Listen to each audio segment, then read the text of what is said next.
প্রিয় শিক্ষার্থীবৃন্দ, আজকে আমরা ষষ্ঠ শ্রেণীর গণিত ৬ পৃষ্ঠার ১ নং এর গ এর সমাধান করব। ১ নং এ লেখা আছে নিচের সংখ্যাগুলো অঙ্কে লেখো, মানে কথায় লেখা আছে সেটাকে তোমাকে অঙ্কে লিখতে হবে। আমি গ দাগের অঙ্কটা বসাই ফেলি। ৭৬,৯,৯,০৭০। আচ্ছা দেখো, আমি কি বলেছিলাম যে লাইনের শেষে যেটা লেখা থাকবে সেটাকে তোমাকে প্রথমে ডান দিকে বসাতে হবে। তাহলে এই লাইনের শেষে কি লেখা আছে? ৭০। এই ৭০ কে প্রথমে ডান দিকে বসাবা। আচ্ছা বসালাম। এরপরের কাজ কি? এরপরের কাজ হলো তোমার একক, দশক, শতক, হাজার এভাবে গুনতে থাকতে হবে। তাহলে আমি গুনি একক, দশক। আমি এককও পেয়েছি, দশকও পেয়েছি। তাহলে একক দশকের পরে কি থাকে? শতক। দেখো তো এখানে কি শতক লেখা থাকে? শতক তো আসলে লেখা থাকে না, লেখা থাকে কি শত বা শো। দেখো তো এরকম কি লেখা আছে? নেই। যদি কিছু না লেখা থাকে তাহলে তখন শূন্য দিবা। তাহলে এককও পেলাম, দশকও পেলাম, শতকও পেলাম। এরপরে কি আসে? হাজার। দেখো তো এখানে কি হাজার লেখা আছে? এই যে হাজার লেখা আছে, তাহলে হাজার কত হাজার বলা আছে? ৯,০০০। তাহলে এই হাজারের জায়গায় ৯ বসাবা। আচ্ছা প্রথমে দেখো ৯,০০০ মানে কি ৯ দিয়ে ৩টা শূন্য এখানে বসাবা তা না কিন্তু, ঠিক আছে? শুধুমাত্র এই লাইনের শেষে যেটা লেখা থাকবে ওইটাকে ধরেই বসাই দিবা। ৭০ আছে, ৭০ই ধরে বসাই দিছি। এরপরে যেগুলো পাবা না, ৯,০০০ বলছে ৯, যদি বলতো যে ৭,০০০ তাহলে ৭ লিখতাম, ঠিক আছে? এরকম আর কি। আচ্ছা তাহলে একক, দশক, শতক, হাজারও পেলাম। হাজারের পরে কি আসে? অযুত। দেখো তো এখানে কি অযুত লেখা আছে? নেই। তা আমি কি বলছিলাম, যদি কোনোটা লেখা না থাকে সেই জায়গায় কি দিতে হবে? শূন্য দিলাম। তাহলে একক, দশক, শতক, হাজার অযুত গেল। এরপরে কি আসে?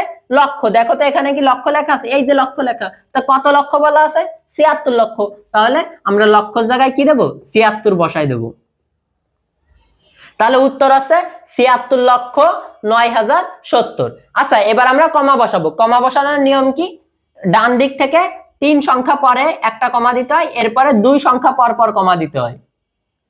এই যে শেষ ৭৬,৯,০৭০। আচ্ছা এরপরের অঙ্কটা আমরা বসাই ফেলি। ৩০,৯০৪।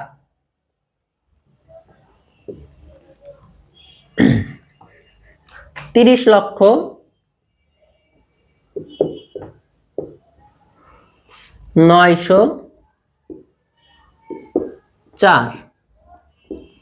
আচ্ছা দেখো আমি কি বলছিলাম যে এই লাইনের শেষে যেটা লেখা থাকবে সেটাকে তোমাকে প্রথমে বসাই নিতে হবে। আমি বসাই নিলাম ৪। আচ্ছা ৪ লেখা আছে, ৪ বসাই নিলাম। এরপরের কাজ কি? এরপরের কাজ হচ্ছে তোমাকে একক, দশক, শতক, হাজার এভাবে গুনতে থাকতে হবে। তা আমি কি পাইছি? শুধু একক পাইছি। তাহলে এককের পরে কি আসে? দশক। দেখো তো এখানে কি দশক লেখা আছে?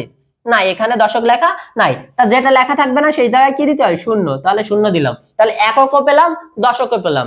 এরপরে কি লাগে? শতক। দেখো তো এখানে কি শতক লেখা আছে? শতক তো আসলে লেখা থাকে না, শত বা শো লেখা থাকে। দেখো তো এখানে শতক বা শো লেখা আছে। এই যে লেখা আছে শো, মানে কি ৯০০। তাহলে আমরা শতকের জায়গায় কি দেব? ৯ দেব। তাহলে এককও পেলাম, দশকও পেলাম, শতকও পেলাম। তাহলে একক, দশক, শতকের পরে কি আসে? হাজার। দেখো তো এখানে কি হাজার লেখা আছে? এখানে কোথাও হাজার লেখা নেই। তাহলে আমরা হাজারের জায়গায় শূন্য দেব, কারণ কোনো কিছু না থাকলেই আমরা সেই জায়গাটাই শূন্য দেব। তাহলে হাজারও পেলাম, একক, দশক, শতক, হাজার। হাজারের পরে কি আসে? অযুত। দেখো তো এখানে কি অযুত লেখা আছে? নাই। তাহলে যে যদি না লেখা থাকে কি দেব? শূন্য দেব। দিলাম। এরপর অযুতের পরে কি আসে? লক্ষ। দেখো তো এখানে কি লক্ষ লেখা আছে? এই যে লক্ষ লেখা। তাহলে কত লক্ষ বলা আছে এখানে? ৩০ লক্ষ। তাহলে আমরা লক্ষের জায়গায় কি বসাবো? ৩০ বসাই দেব। লক্ষের জায়গায় ৩০ বসাবো। তাহলে এই যে আমরা কিন্তু উত্তর পেয়ে গেলাম যে ৩০,৯০৪। কমা বসানোর নিয়ম কি? ডান দিক থেকে ৩ সংখ্যা পরে প্রথমে কমা দিতে হয়, এরপরে যাই আছে কি করতে হয়? ২ সংখ্যা পর পর কমা বসাতে হয়। এই যে হচ্ছে আমাদের অঙ্কে লেখা শেষ। আর এটা কিন্তু ৭, এই যে ৬ আমার ধরে নেই আর কি। এই জন্য আমি কি করছি যে মিশে গেছে আর কি লেখাটা। আশা করি আজকের ক্লাসটা বুঝতে পারছো।